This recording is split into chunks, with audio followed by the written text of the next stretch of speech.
जो इस वक्त एक थ्योरी गढ़ने की कोशिश की जा रही है कि मुख्तार अंसारी को धीमा जहर दिया जा रहा था, एक प्रार्थना पत्र उनकी तरफ से भी दिया गया था, क्या ऐसे मामलों में कोई सत्यता हो सकती है? जेल के अंदर धीमा जहर यानी कि साजिशन जहर देने की जो बात है एल एन राव साहब, जो थ्योरी गढ़ी जा रही है, और अगर ऐसा कुछ होगा तो क्या वो डेड बॉडी की पोस्टमार्टम में या विसरा में नहीं आ सकता है? देखिए, ये बड़ा स्पष्ट बता दूं कि जेल वालों से कोई इनकी दुश्मनी नहीं थी। जेल वाले क्यों इसको धीमा जहर देंगे? और दूसरी बात, अगर ऐसी बात थी तो उन्होंने कोई शिकायत की होगी तो फिर उसकी इंक्वायरी हुई होगी। इंक्वायरी होने के बाद स्पष्ट आ गया होगा उनके खाने में क्या किया जा रहा है, कैसे किया जा रहा है। सभी जिन जेल वालों को खाना मिलता था वही उनको मिला जाता है। तो ये तो है नहीं कि स्पेशली उनके लिए अलग से खाना बनाया जाता हो। तो इन बातों में मुझे नहीं लगता कोई सत्यता है। ये कोई बस इस बात को, मैं यही बात पहले बता रहा था कि रूमर्स और इस की दुर्भावनाएं फैलाई जा रही हैं।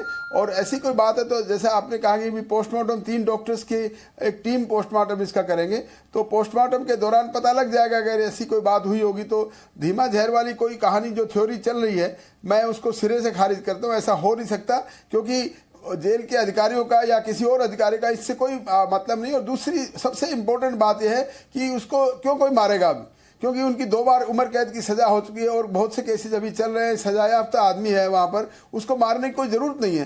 क्यों मारा जाएगा उसको? तो मैं नहीं समझता हूं कि इनमें कोई तथ्य है। बिल्कुल। और 2 चीजें हो सकती हैं, फूड पॉइजनिंग अगली जगह अलग जगह है, और फूड में पॉइजन होना यह अलग जगह अलग बात है। अब जरा हम इसको भी समझने की आपके जरिए ये कोशिश करते हैं कि अगर ऐसी कोई सिचुएशन होगी, मान लीजिए, वैसे तो गुंजाइश आपने कहा कि ना के बराबर है, लेकिन अगर कोई चीज है तो क्या वो बॉडी के अंदर डिटेक्ट नहीं हो सकती पोस्टमार्टम और विसरा में? देखिए, जब पोस्टमार्टम होगा या विसरा में, खास तौर से विसरा का मतलब ये होता है कि शरीर का अंदर का जो धोवन है, जो मांसपेशियां है, आंतड़ी है, और जो पूरा लीवर है और स्पाइन है, इन सब को केमिकल एग्जामिनेशन के लिए भेजा जाएगा। और वहां पर केमिकल एनालिसिस में पता लगेगा, चाहे भले ही धीमा जहर कभी दिया गया हो, तो वो डेफिनेटली उनकी लीवर में, उनकी जो स्पाइन में, और जो बड़ी आंत और छोटी आंत, ये सारी भेजी जाएंगी, उनमें डेफिनेटली वो मिलेगा, मौजूदगी होगी। तो ये ऐसा हो नहीं सकता कि ऐसी बात डिटेक्ट ना हो। और उसके बाद ये सब चीजें सबको मालूम है कि ऐसा डिटेक्ट हो जाएगा, तो ऐसा करने के लिए किसी को कोई हिम्मत नहीं पड़ सकती, मैं समझता हूं। तो ये पोस्टमार्टम होगा। पोस्टमार्टम के बाद एक तो पहली दफा पहले ये पता लग जाएगा कि हार्ट अटैक से डेथ हुई है, तो वो क्लियर हो जाएगा, कॉज ऑफ डेथ आ जाएगा। उसके बाद टू रूल आउट कि कहीं, क्योंकि ये एलिगेशन आ रहे हैं कि धीमा जहर दिया गया हो, तो इसको डेफिनेटली विसरा को भेजा जाएगा और लेबोरेटरी में पता लग जाएगा। वहां पर अगर ऐसे कोई हुआ होगा तो पता लगेगा, नहीं हुआ होगा तो नेगेटिव रिपोर्ट आ जाएगी। तो ये सारी जो चल रही है एलिगेशन और आरोप और प्रत्यारोप चल रहे हैं, ये इसमें खत्म हो जाएंगे। इसमें ऐसी कोई दम नहीं है। बिल्कुल, ये काफी महत्वपूर्ण चीज है। और अंदर की जानकारी तो यह है कि मुख्तार अंसारी को जो खाना दिया जाता था, उस खाने को पहले जेल का स्टाफ, जो बनाने वाले या परोसने वाले जो स्टाफ हैं, उसको खुद खाते थे, और इसके बाद मुख्तार अंसारी को दिया जाता था। अंदर की जानकारी तो यह है कि अगर उसमें कुछ ऐसा हो तो शायद पहले जेल स्टाफ की जान जानी चाहिए, इसके बाद शायद मुख्तार अंसारी तक वो बात पहुंचे, जो हमारी अंदर की जानकारी है। इसके बाद जो चीजें डिटेल्स निकल कर आएंगी सामने, वो हम आप तक जरूर पहुंचाएंगे। और जरा ये भी बताइए सर, इस वक्त की लॉ एंड ऑर्डर की सिचुएशन, मुख्तार अंसारी को लेकर पूरे यूपी में धारा 144 लगाने का क्या मतलब है? क्या अभी भी वो इतना प्रासंगिक है, या उसका गैंग या उसके गुर्गे इतने प्रासंगिक हैं, या फिर चुनाव को लेकर अतिरिक्त एहतियात आप देख रहे हैं उत्तर प्रदेश की सरकार का? देखिए, इसमें कोई डाउट नहीं है, ये पॉलिटिकली एफिलिएटेड रहे हैं।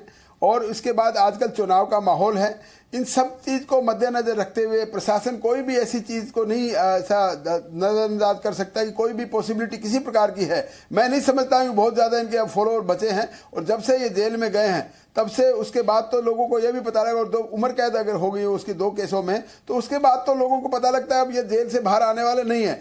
तो आजकल हमारे देश में बहुत जल्दी है कि वो अच्छे के लिए सब साथ होते हैं, जब उनकी बुरे दिन आते हैं तो सब लोग धीरे धीरे करके दामन छोड़ देते हैं। तो वो सिचुएशन मुझे लगती है। लेकिन फिर भी क्योंकि इनका फॉलोअरशिप बहुत ज़्यादा था, कई शहरों में बहुत इनकी पकड़ थी लोगों पर, तो कुछ ना कुछ तो डेफिनेटली होगा कि लोगों में ये रहेगा कि ऐसे डेथ हो गई है। लेकिन साथ साथ मैं ये कहना चाहता हूं कि जिस प्रकार की रूमर्स ये फैलाई जा रही हैं कि धीमा जहर देकर किसी ने मरवा दिया हो, मार दिया गया है, ये वाली रूमर्स पर लोगों को ध्यान नहीं देना चाहिए। और प्रशासन और पुलिस इसी बात को लेकर अलर्ट है कि कोई ये बात ना करके, इस बात को लेकर कोई किसी प्रकार का कोई सांप्रदायिक वेमनेस ना फैले, उसको कंट्रोल करने के लिए ये पूरी एहतियातन सारी कार्रवाई की जा रही है। 144 धारा का मतलब यह है कि कोई भी आदमी 5 से ज्यादा वहां किसी जगह इकट्ठा ना हो। और जब ऐसी सिचुएशन पूरी यूपी के बड़े बड़े शहरों में ऐसे हो जाएगी तो उसके बाद मैं नहीं समझता कोई ऐसी बात है। उसके बाद इनका जो पार्थिव शरीर है वो उनके यहाँ घर ले जाया जाएगा। और जो बिल्कुल सर, आप हमारे साथ ही रहिए। ये जो ताजा तस्वीरें इस वक्त आ रही हैं, ये बांदा की तस्वीरें हैं और बांदा में अतिरिक्त सुरक्षा बल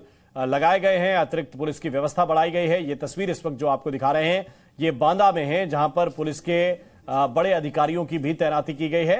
और ये देखिए तस्वीर इस वक्त एक्सक्लूसिव जी न्यूज पर हम आपको दिखा रहे हैं सबसे पहले किस तरह से बांदा में इस वक्त सुरक्षा व्यवस्था लगाई गई है। विशेष रूप से मेडिकल कॉलेज के बाहर का जो परिसर है वहां पर अतिरिक्त सुरक्षा बल तैनात किए गए हैं, वहां पर इस वक्त मौजूदगी है। और ये देख रहे हैं हम तस्वीरों के जरिए कि पुलिस के आला अधिकारी भी घटना मौके पर इस वक्त मौजूद हैं।